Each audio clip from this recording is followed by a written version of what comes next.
Welcome into the first reading vlog of Vlogmas. We are pretty far into the month video-wise, and I didn't have any reading vlogs yet, so I was a little worried going into Vlogmas, thinking that I wasn't ever gonna have time to read or do anything with books at all. So I'm trying to specifically take time out of like my weeks to plan out reading, because if not, I just won't read. I am trying to stick to mostly Christmas books because I think it like really helps me want to read and like get into the mood of reading, because there's just, I can't even imagine reading something that's not a Christmas book, or maybe a fantasy, but like anything else, it's not gonna happen. Reading update on what I have read so far and kind of what my options are for the month. So I read, because I already talked about these two in my wrap up, the Christmas Tree Farm book and the Wedding Witch. So I'm not gonna go into like super detail about those later, but those are my first two kind of like Christmassy books. They got me into the swing of things, and I'm ready for some more because they weren't that great. I didn't really love them that much. So I just started. I have a bunch of books on my Kindle because I'm trying not to buy so many Christmas books. Like I don't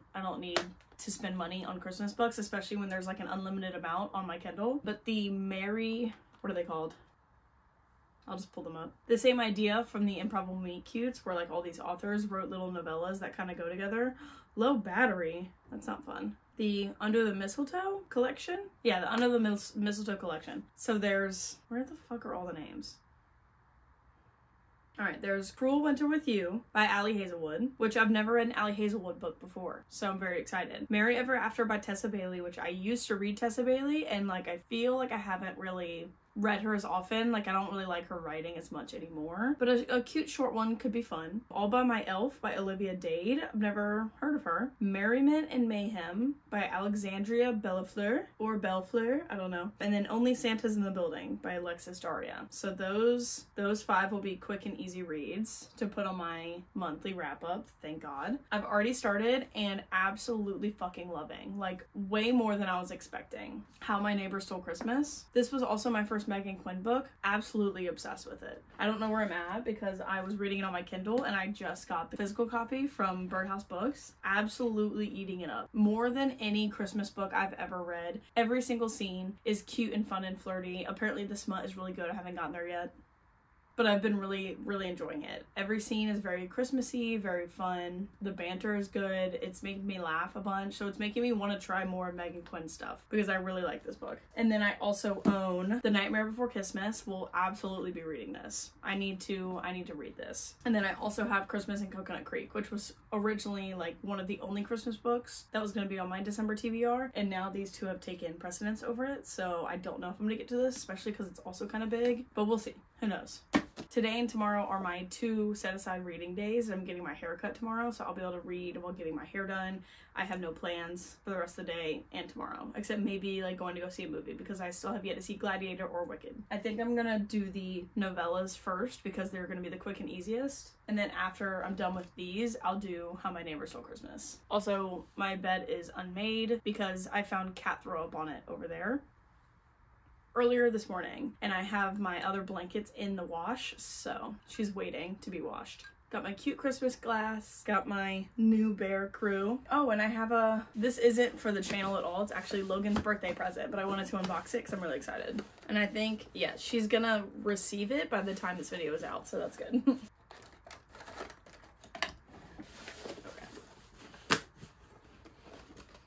Okay.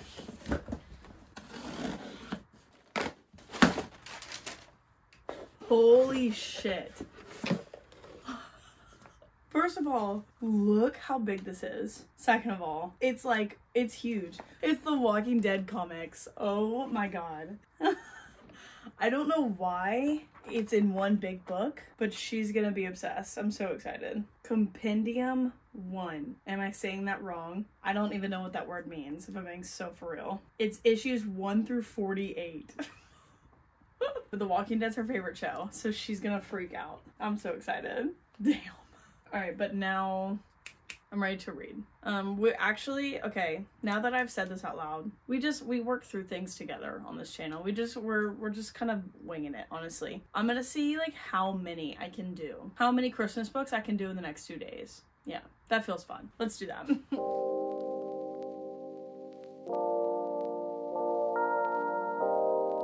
wish you could see from there how hairy my legs are. We've got a good ½ inch of growth. We're going strong. All my blankets being washed.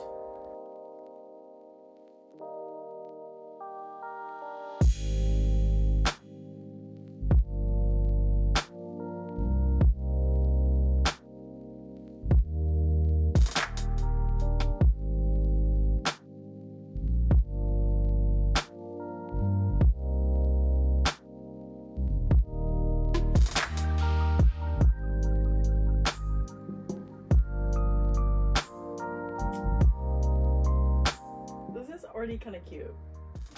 I'm in chapter 1.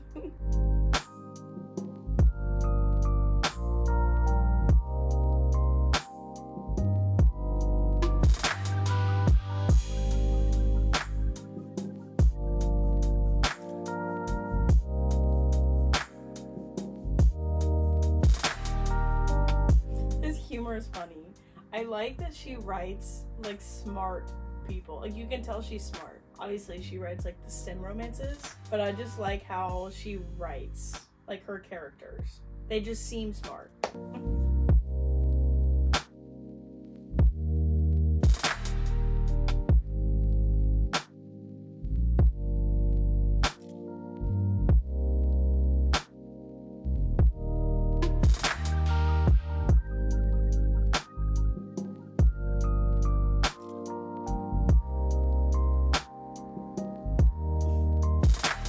Okay, that's a little weird. The prom dress wallpaper, that's a little weird. Wait, that was really cute. Why did I really like that? Am I gonna start reading Allie Hazelwood? I hate to say it. I really do. I'm like embarrassed to say it. No, I have feelings to back this up. I'm giving it a 4.5.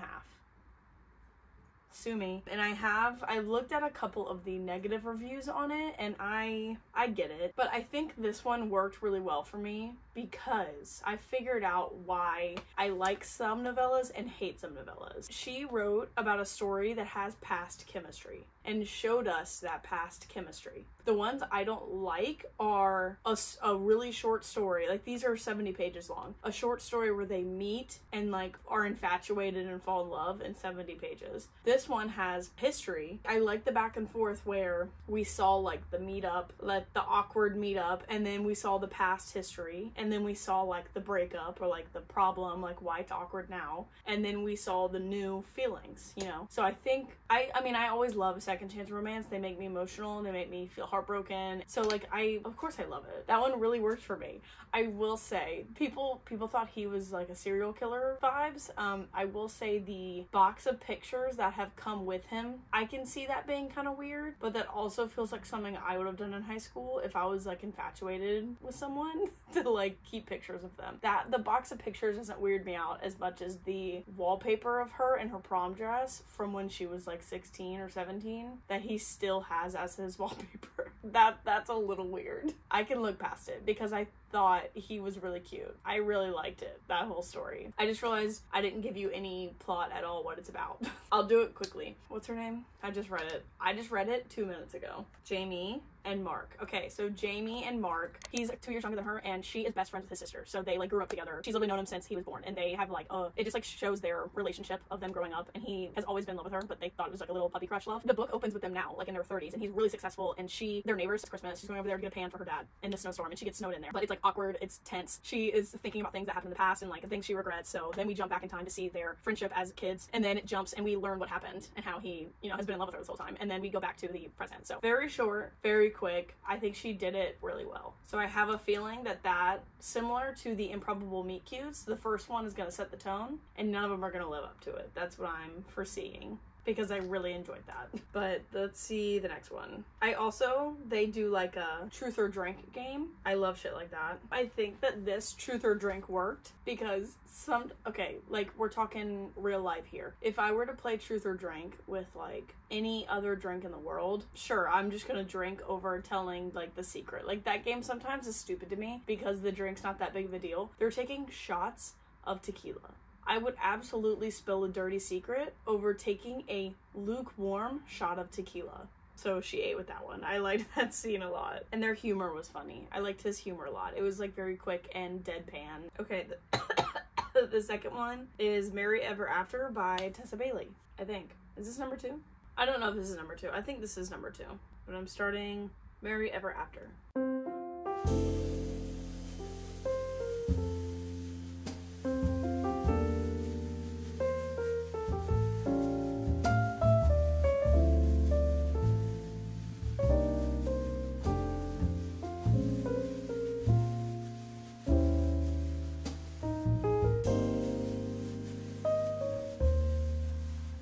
Okay, I'm far enough into this, I can give you the plot. So she works in like a thrift store, I guess, and she's new to town, and this monster of a man, we are ceaselessly reminded, he is just fucking huge. He has custom built chairs to where she's sitting on them and her feet don't even touch the ground. He's just so big. He can't find jeans that fit, so he keeps coming back, and we find out he's coming back because he has a crush on her. She realizes he comes in all the time, and she offers to like make him custom jeans, and he's like just southern gentleman. He ripped one of the jeans, so he's trying to pay for them, you know, just your classic huge cowboy type. He lives on a farm. He runs the farm. I don't know if I mentioned it. He's huge. In the midst of like their conversation, she's a single mom and the baby is in the back, and he starts crying, and he immediately thinks that she's married because she has a child, and which, I mean, like, you could easily just look at her hand and see if she's wearing a wedding band, which I guess he's probably too huge to think to do that. And so he just, like, quickly leaves because he's really into her and is trying to be respectful because he's a respectful southern man who's huge. So she, from her POV, gets pissed because she's thinking, oh, he doesn't fuck with a single mom. Like, the second he found out I have a kid, he fled. So she's pissed. She makes him the custom jeans to, like, prove to him that she can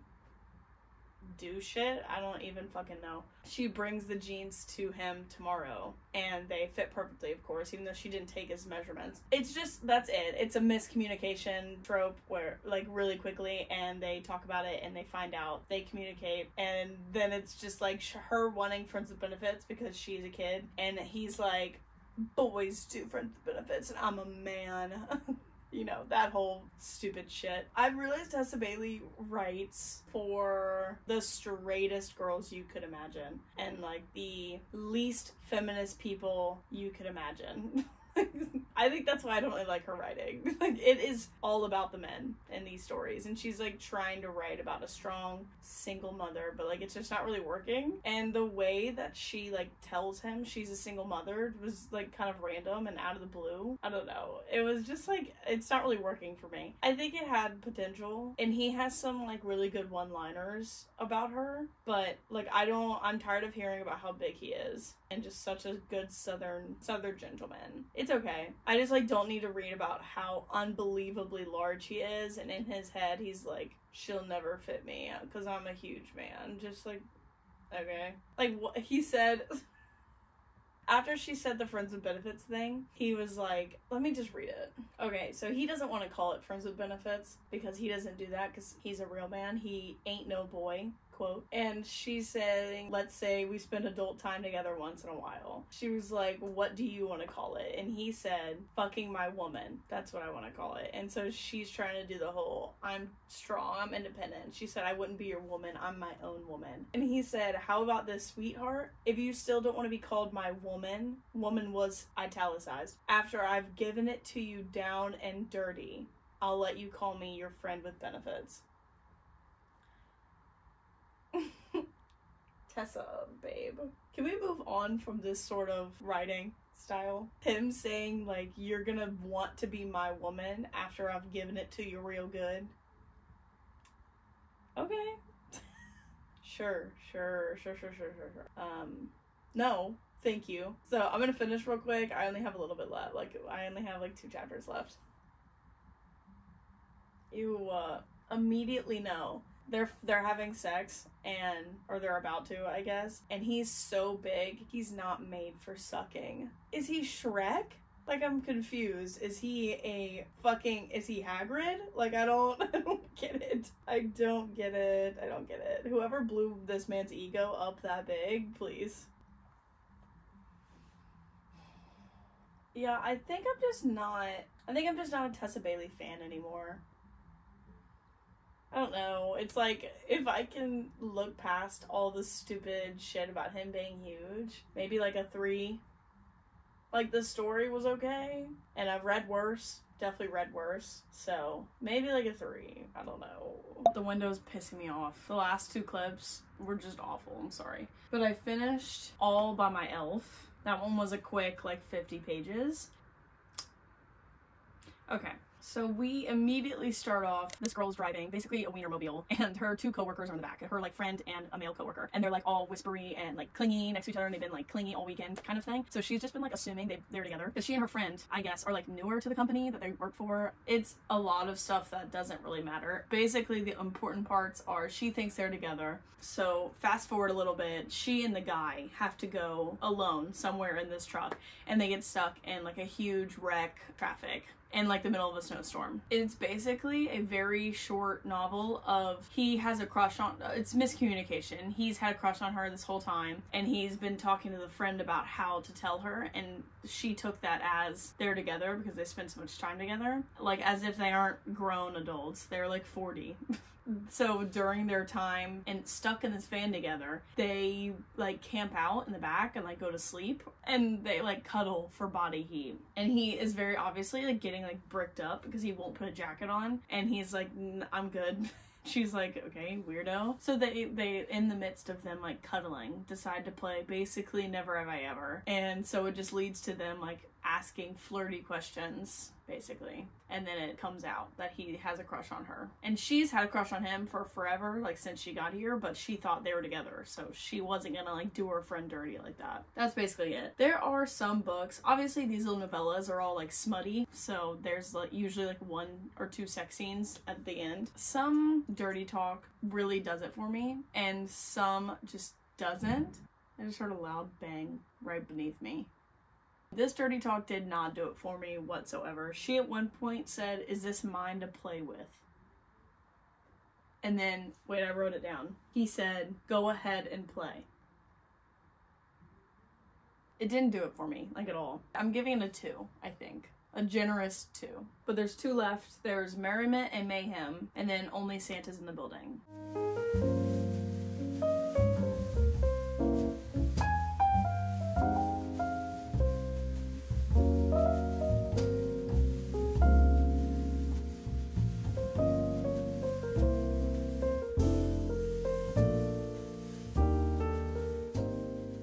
I am 9 pages into this, and this is clearly a like firefighter love story. So it starts out with someone calling 911 because she could see smoke coming out of her neighbor's place, and the neighbor is our main girl Everly, and she started a fire baking gingerbread cookies, which I'm not really sure what you have to do to burn cookies to the point where a fire starts, but it doesn't really work that easily. Second, like if you burn cookies to a crisp, you like how long were they in there to burn? Anyways, then we get to she's saying what happened, and she said, "I'm pretty sure the baking sheet might have been too small." How was she supposed to know the cookies were going to spread like that? What? How much dough did you have on a baking sheet? I'm assuming now the fire started because it like overflowed the baking sheet. How much cookie dough did she have on that baking sheet to the point where it overflowed into the oven to create a fire? Also, gingerbread don't spread like that. So what? Like, I'm just so confused. That was kind of stupid. Logistically speaking, it was stupid. Okay, she put the broiler on instead. That at least makes a little bit more sense, but still not happy about it. Ugh. Flirting with a firefighter would solve most of my problems. The one time I had the opportunity to flirt with a firefighter, there was literally an opportunity, but It was when Logan was dog sitting, the like house alarm went off, and so she's like obviously freaking out because she's in this giant mansion. A fire truck literally came because they couldn't like get in touch with the owners of the house and all this stuff. And Logan called me because I was down the street dog sitting at a different house because she was so scared. So I came and actually pulled up at the same time as the firefighters, so I was the one talking to them. And there were like 4 or 5 of them that were decently looking too. Like they were not bad looking and like classic firefighters. I was feeling a rush of warmth in my face talking to them, and I wasn't expecting them to be there. It was 5 in the morning. I just woken up to a frantic call from Logan. So I was in sleep shorts, a like 4XL t-shirt that I sleep in, no bra, bedhead, no makeup. Like it was the ugliest I could have looked without trying, and that's what I was given. It couldn't have been during the day when I looked normal. And one of them was funny too. Such an opportunity wasted.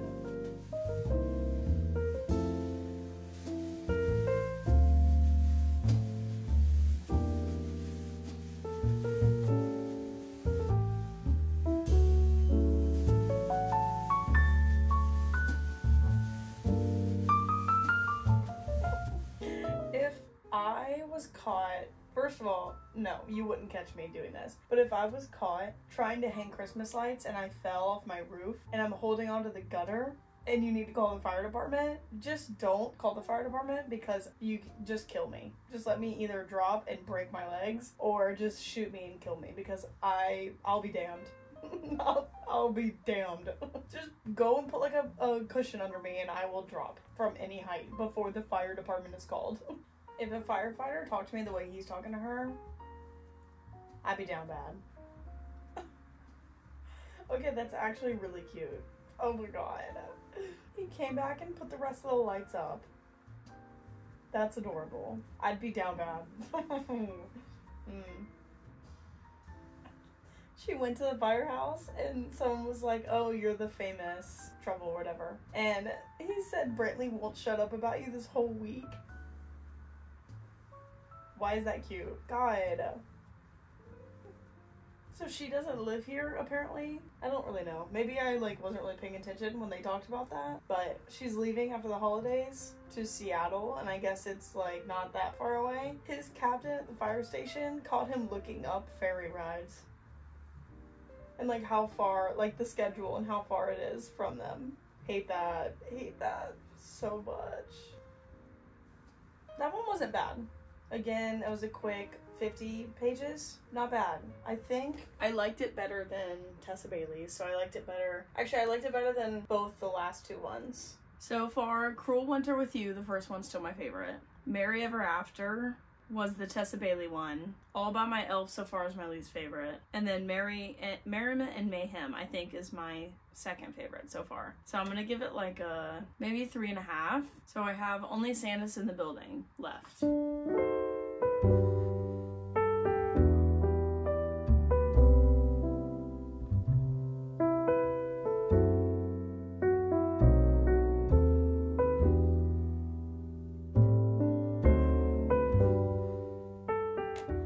Done.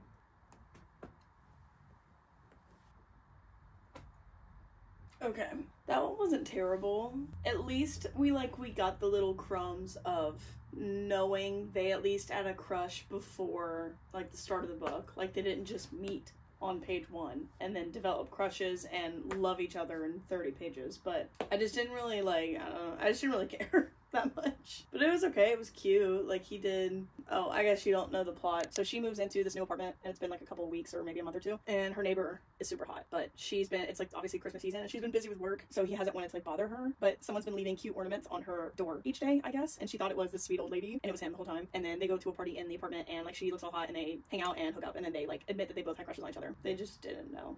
So like it was cute, but like nothing crazy, nothing special. I think I would give it like a 3, I guess. 2.5, 3. I don't know. These are hard to rate, but I guess I'm gonna read finally. I feel like I haven't read this in so long. It's been like a solid 1.5 weeks, 2 weeks since I've read this because the last time I read it was before I got sick. So, and then I didn't read it all when I like had the stomach bug. So it's been a good bit, but I'm excited to get back into it. I don't even know what page I'm on or chapter. Actually, I would love to find out. Hold on. I'm 48% of the way through. Chapter 17, page 229. So I'm gonna read this for a little bit, and I think Logan and I are going to a trivia tonight. I'll come back and read some more.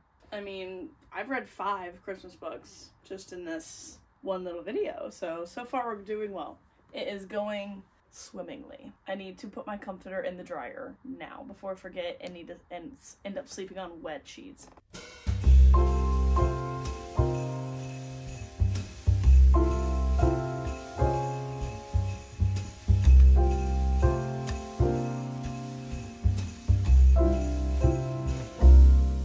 Okay, I'm back home from my haircut. I put that bitch right up into a bun, so it's 8:16 and I'm back with my lover, reconnected, sipping on a Celsius because I'm ready to read for a while. I don't have to get up particularly early, so I'm not really worried about going to bed soon. So I'm going to read as much of How My Neighbor Stole Christmas. Every single chapter, I'm eating it up. Like, could not be eating it up more. This whole candy cane is just completely fucked. The color was gray, so I didn't know what to expect, but it's like fruity. But I'm gonna have a Christmas stuff here. I'm watching The Grinch, the cartoon version. Oh my god, this is The Grinch. How fitting. Gonna suck on my candy cane, which I'm pretty sure they used candy canes during sex in this, so that's fitting. I haven't gotten there yet though. So our main guy, Cole, lost his parents when he was younger. So his relationship with like his best friend Max, it's so wholesome. It's so wholesome. But there's so much humor too. I just love it. Max is so cute. When did this come out? This year? Oh my god. They didn't have that in the Kindle. That's so cute. Okay, so this came out this year. I wonder if she's like gonna make another one based off Max. I would eat that up. Feeling this like tickle in my throat. It's just been like I haven't been able to clear my throat all day. It's kind of phlegmy. And we leave in 2 days to go to Nashville, so.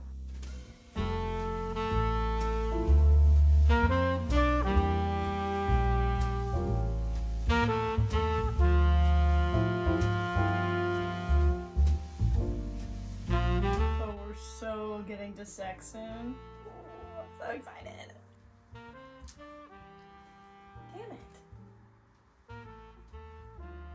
That one feels gone for good. I'm gonna freaking roll over and feel candy cane in the middle of the night.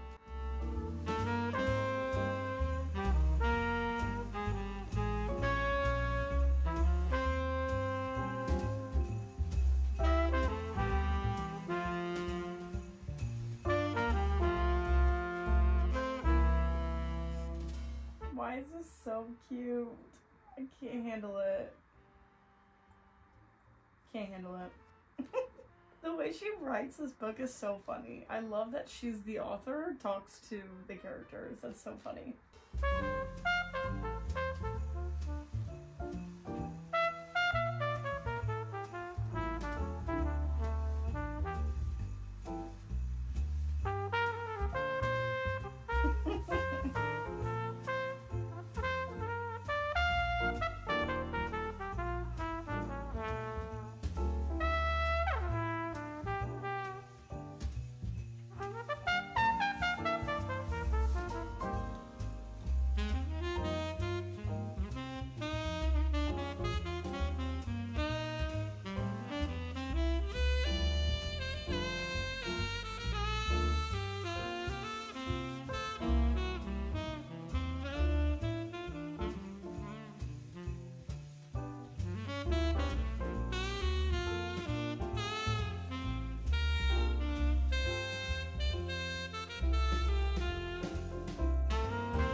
Okay, I'm doing this now while all the thoughts are fresh in my brain, but I just finished How My Neighbor Stole Christmas. It's 12:45. As far as romances go, this was amazing. As far as holiday romances go, the best one I've ever read, like by a mile. Yes, it's big. Yes, it's thick. It flew by. Absolutely flew by. A very quick version of the plot. Our main characters are Story and Cole. And Cole lives in like Kringletown, like Christmas year round. And Story's aunt lives in Kringletown. And Story used to come every Christmas and spend it with her aunt. And now that she's like 30 or something, they haven't been. She and her sister haven't been in like 10 years. So they like stopped coming. And so the aunt broke her hip, and the sisters have to go and take care of her. So they come for Christmas, and there's a annual Christmas competition, like to be the most spirited. It's like they take it very seriously. It's a little small town. Aunt Cindy, she enters every year, and she can't because she's hurt this year. So she gets Story, the main character, to enter, and she runs into Cole, who obviously still lives there, and they like used to be friends in the past. Like every time she came each year, they like kind of had something, but they never acted on it. And then she just like dropped when she never came back. She never talked to him again, just fell off the face of the earth. And so she's back, and so he's like angry. So it starts off as like enemies because he's like really pissed, and the banter, dude, the banter is so good. But then it morphs into like he starts like playing with her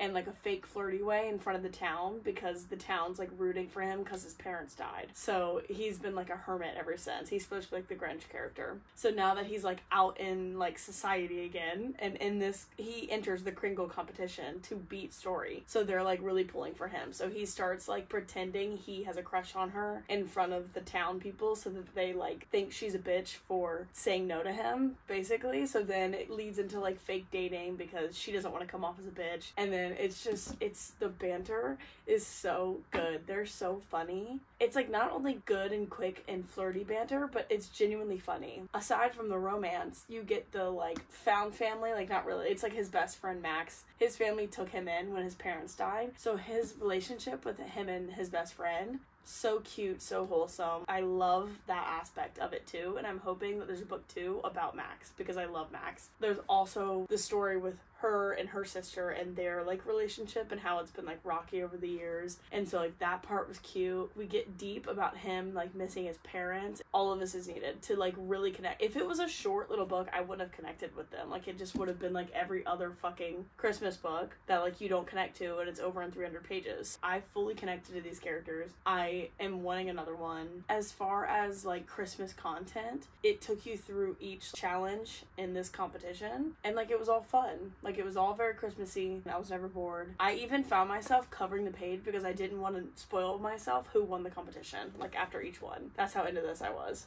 So no complaints. I think like the more I talk about it, I think I'm gonna give it a 4.5. Which is crazy for a holiday romance. But like it's so much better than just like a regular, like there's so much more to it than just a Christmas small town romance. I will say, for like as long and drawn out as it was and how perfect the slow burn all that was, I feel like the very end was slightly rushed. I was reading on my Kindle. We were not, like there was a problem at the end and we were not resolved, and my Kindle said 6 minutes left in the book. I was like, this is definitely gonna be rushed because how are we gonna like solve the problem and like have a full happy ending with 6 minutes left? So I do feel like could have been even like 2 more chapters longer or just like 30 more pages type of thing, and it would have been perfect. But so good. That's really my only complaint, is at the end felt rushed. That was it. But also what she does, I love, love, love, love. She started each chapter with like a funny little Grinch rhyme about like what's happening. And in some of the Cole chapters, it would be Cole talking to the narrator and then they would get back to the story, and that was funny. I've never seen an author like do that before. Absolutely best holiday romance book I've ever read. Okay, I need to figure out, oh, I guess I'm gonna read. I'm like wide awake right now. I guess that's what happened when you sip on a Celsius. But my next book is gonna be Nightmare Before Christmas. I don't know anything about it other than it's 2 boys. Very excited. Are you gonna... Alright, we're on our way to Nashville right now. What? It's my rating. We're on our way to Nashville and we just listened to an audiobook. It's just a quick little Christmas novella to add one to the roundup. It was Set the Record Straight. It was Set the Record Straight by Hannah Bonham Young. I keep wanting to say Helena Bonham Carter because she wrote Out on a Limb, and so I've been interested in reading that. And it was the only one I could find on Spotify that was allowing me to listen. What's your rating? 2, like I've said. I think I also would give it a 2. It was pretty bland. It was, okay, so it's this gay girl who just got dumped like recently or cheated on by her fiance. Her like childhood bestie, who's straight, moves back into town, so they like reconnected. Then in like chapter 2 chapter or something, 3. The straight girl gets a job and she finds out that her boss thinks she's gay. So she, like, the way she was talking about it, she realizes the boss only hires gay people. So she's like, oh, and has to go with the facade of being gay. And it's, like, very not serious. And do you know what facade means? Yes, it was just like, why did you say that? What do you mean? I just thought you were like, she just has to pretend she's gay. Sorry, I use bigger words than you. Anyways, I'm just smarter than you. So, we, like, build up this whole idea that she and her, okay, the gay girl's name is Evan. I'm so bad at this. I'm always bad at it. We build up this idea that she and Evan are gonna fake date to, like, show the boss that she's gay and also get back at the ex to prove that she isn't hung up on her anymore. And then literally Evan's first encounter with the boss, they kiss, but it's like not fake dating kiss. It's like, should we kiss? And then from then on, they're like dating. I'm into this. Yep. So she's like, immediately, the straight girl was, I'm like chapter 3 or something. It was very early on. She's like, you know what? I might not be straight. Yeah, she was like, honestly, when we were like younger, like, and I was on her lap, like, would we have kissed and like kept like going? Immediately, there was like, no build up whatsoever. Girl, I was so ready for the fake dating. I was ready for the realization. Yeah, she had it quick. She realized immediately. Immediately. I think she just always knew. So then there was no fake dating at all. It was immediate dating. It was immediate dating, and then like immediate I love yous, and then the rest of the book was just like them going to her parents. Dealing with the original gay woman's annoying parents. Yeah, it's just like wasn't what I thought. You're gonna have a sex scene 5 chapters in. I was like, yeah, okay, we're jumping in here. Real quick. We're jumping in very quickly. We'll read more later. Jalapenos on this. Oh. Like pickled or like pickled? On the way back. That one was too hard. On the way back, we're listening to In the Holidays. That's it. I don't know how far we'll get though, so probably not very far, but we don't know yet. Okay, I have finally finished, I still don't have a voice, but I finally finished all of the Christmas books that I'm gonna read in this video. There's only one that I couldn't finish because it's taking me longer than I was expecting to, so the only one that I didn't finish is Nightmare Before Christmas, but I'm still reading it. Like, I'm fully enjoying it, I'm just not done with it yet. So you'll have to hear it in the December wrap-up. But I'm gonna go through, I just finished In Holidays actually, which was kind of random. I didn't expect to read that at all. We just listened to it on the way back from Nashville, and then we got so far, I was like, I mean, I might as well finish it. And then we also added another one on the way there. To start off, these weren't read in this video, but I thought I would just, since I'm talking about Christmas books, I'm kind of just gonna say like which ones were worth it and like, you know, all that. The first was The Christmas Tree Farm. I would say if you're wanting to read a very quick, no-brain Christmas, yes, sure. You don't need to read the other two to read this. All the characters that are in the first two, they make appearances in this, but it really has nothing to do with the plot. The girl is brand new and she is not like one of the townspeople, and then the boy is a brother to someone in the town. Neither of them were original town people, so you don't need to know all the people in the town to like really get this. It's cute. It's nothing groundbreaking. The end made me emotional, just like talking about Christmas traditions, that kind of stuff. So it does have the nostalgic feel that you want in a Christmas book. It's just nothing really special. Next, The Wedding Witch, which is the third in the XX Kiss Curse series. I don't know if she's doing more. It has Christmas trees on it. It takes place like during Christmas, I think, but I don't really remember anything Christmassy about it. I didn't really like the plot. I've realized I don't really like her writing much at all. It just kind of seems all over the place, and like the romance feels like a subplot to just like the witchy stuff that happens, and it just feels all over the place. So I don't recommend The Wedding Witch at all.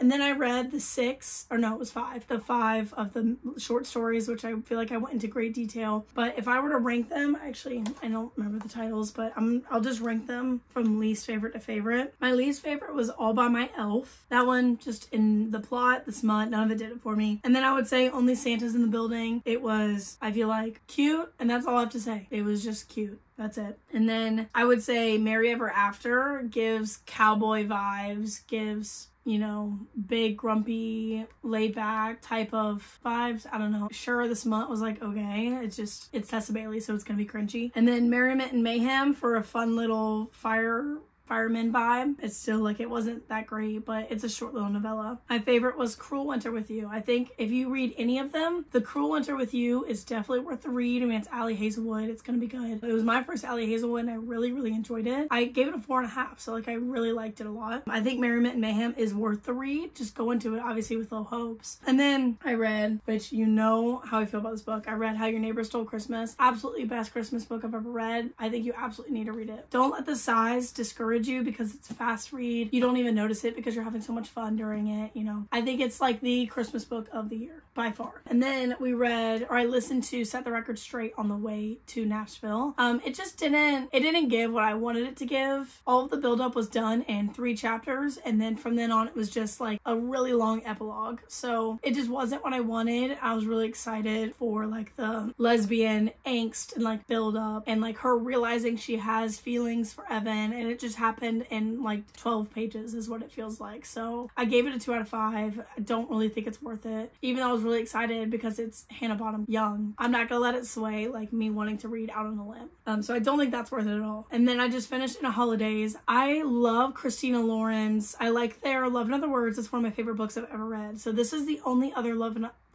Christina book the only other Christina Lauren book I've ever read for some reason. Just because I feel like I don't hear that many good things about their books, but I figured I would give it a try and do it quickly. I just listened to an audiobook. I didn't know the trope at all, and I didn't know it was a Groundhog Day trope. I never knew who I was rooting for or like what the problem was, which like I guess she didn't either, so I guess that was kind of the point. I've read a couple of the Groundhog Day trope books, and I at least know who I'm supposed to be rooting for. I was rooting for the wrong brother the whole time. The whole plot was she and her family go and they spend every single Christmas in this cabin with another family, and they like grew up together. They've done it every single year, and now she's 26. They've known each other since they were kids. So she has had a crush on the older brother Andrew like her whole life since she was 13, she said. And then the book opens up with she drunkenly makes out with the other brother, Theo, the younger one. And then the next day on their way home, they're like, oh, they act all weird the next day, and she thinks she's ruined it. On the way home, after Christmas, the parents are like, yeah, we're selling the cabin, by the way. So like everything is going badly. Shit hit the fan. And then they get in a car accident and she wakes up 5 days prior on the plane ride to the cabin. So she's like, what the fuck? So we're just trying to figure out, she's like, well, I must have not been meant to make out with Theo, so let me not do that. She keeps getting sent back in time. And so the whole time she's like, well, fuck it. I'm just gonna like go after Andrew since that's who I want anyway. And typically in these books, I feel like it's pretty obvious as soon as the main character's like, fuck it, I'm gonna do what I want because the day is gonna start over anyway. That's like typically when it doesn't go back in time, like shocker. But I literally was never knew if we were actually supposed to be rooting for Andrew because he gave me like kind of slimy vibes. And I don't know if it was because of the audiobook and just how she was reading him, but I was rooting for Theo because I just like felt bad for Theo. Like the whole time it was clear Theo actually had feelings for her, and I just felt like slimy. I don't know. I was just like, why are we rooting for the brother? Like if we're rooting for Andrew, why make Theo have feelings for her? I don't know. It was weird. And then I don't fuck with those kind of epilogues where it's just like perfect, happily ever after, or 6 months later, you know? So it was just like a meh holiday book. I gave it a 2.5. That's about it. So my phone ran out of storage, shocker, but I was done with that book anyway. The last book that I didn't finish reading was Nightmare Before Christmas, but I am 92 pages into it, and I feel like I get the plot enough, and I'm very intrigued. The beginning is like slightly confusing, not in any real way, but there's just a lot of explaining that has to be done. So basically like all of the holidays, like Christmas, Easter, Halloween, they're families. It's like the Christmas family, and the king of Christmas is the dad. He's like Santa, and so his son is the main character. Okay, he's the prince of Christmas. And then we have the Easter family, and the daughter is the princess. Okay, go with me on this. Our Christmas prince, he's kind of like a fuck up and just like doesn't want to be involved, doesn't want to do any of this, and he has like a drunken night where he makes out with this guy and then is never to be seen again. So he was really drunk and is like, it happened, I know it happened, but why did he like disappear? Like it was really weird, and like no one believes him that it actually happened. It was just like really weird. Fast forward a little bit, his dad,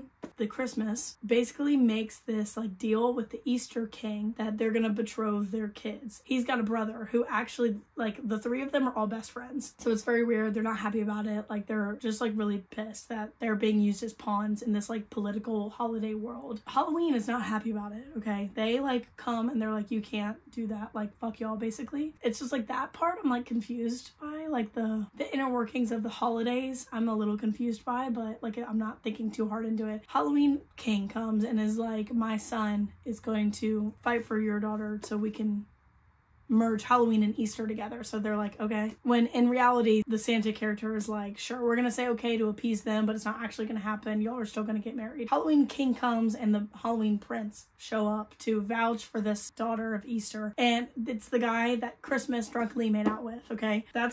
He's the Halloween guy. Even though the whole time, for some reason, I was picturing him as the Christmas Prince. I don't really know why at all. It really makes no sense. That's the guy who he drunkenly made out with. So it's kind of where I'm at, is he's like freaking out because he's betrothed now all of a sudden to the Easter princess, but he has like just run into his like rival for the Easter princess, and he like hasn't stopped thinking about him like over a year. Like he had a huge, he was down bad for him. So that's just where I'm at, is they just like talked for the first time, and I'm intrigued. I'm enjoying it. I think if it's going the way I think it's going, and it's like, you know, angsty rivalry, forbidden love kind of thing, I'm gonna eat it up. So I'm excited. It just wasn't gonna get done in the next 2 days, and I need this video to be done, so sorry about it. But thanks so much for watching. I hope you enjoyed. I hope you read at least one of those, and if not, that's okay. But thanks for watching. I'll see you in the next one. Hopefully I have a voice.